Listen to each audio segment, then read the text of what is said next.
Abdul Hadi and Abdul Rafay sat side by side on their little wooden stools, their eyes wide with the fresh wonder of a new day. The world outside the window was a canvas of vibrant colors, each shade more mesmerizing than the last. "Look, a butterfly!" exclaimed, his voice filled with awe. Abdul Rafay clapped his tiny hands in delight, his newly missing teeth giving his smile an extra touch of innocent charm. "I wish I could fly like them," he replied, his tone a mix of longing and excitement. The brothers' imagination soared as they watched the butterflies dance gracefully from blossom to blossom. Abdul Hadi leaned closer to the window, his little fingers tracing the patterns made by the fluttering wings. "Maybe we can fly if we close our eyes and wish really hard," he suggested, his voice a whisper of hope. Abdul Rafay nodded eagerly, closing his eyes tight and scrunching his face in concentration. "I can almost feel it. We're flying," he giggled, swaying slightly as if carried by an invisible breeze. Abdul Hadi opened his eyes, his cheeks flushed with joy. "Maybe one day we'll really fly," he said, his voice filled with conviction. Abdul Rafay nodded, his eyes shining with dreams of adventures yet to come.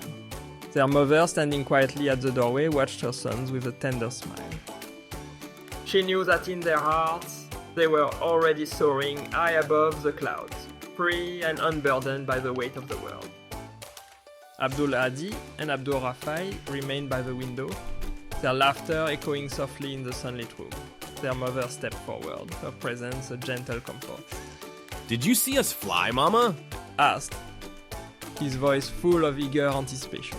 She knelt beside them, wrapping her arms around their small shoulders. "I did. You flew higher than any bird I've ever seen," she replied, her words a warm embrace. As the day began to wind down, the brothers remained at the window, now watching the sky transform into a canvas of twilight. Their eyelids grew heavy, lulled by the gentle rhythm of the world outside. "We'll fly again tomorrow," murmured Abdul Rafay, snuggling closer to his brother. Abdul Hadi nodded sleepily, resting his head against his brother's shoulder. "Yes, tomorrow," he echoed, his voice trailing off into dreams. In the quiet of the night, Abdul Hadi and Abdul Rafay slept peacefully, their minds adrift in a world where they could fly as freely as the butterflies they admired.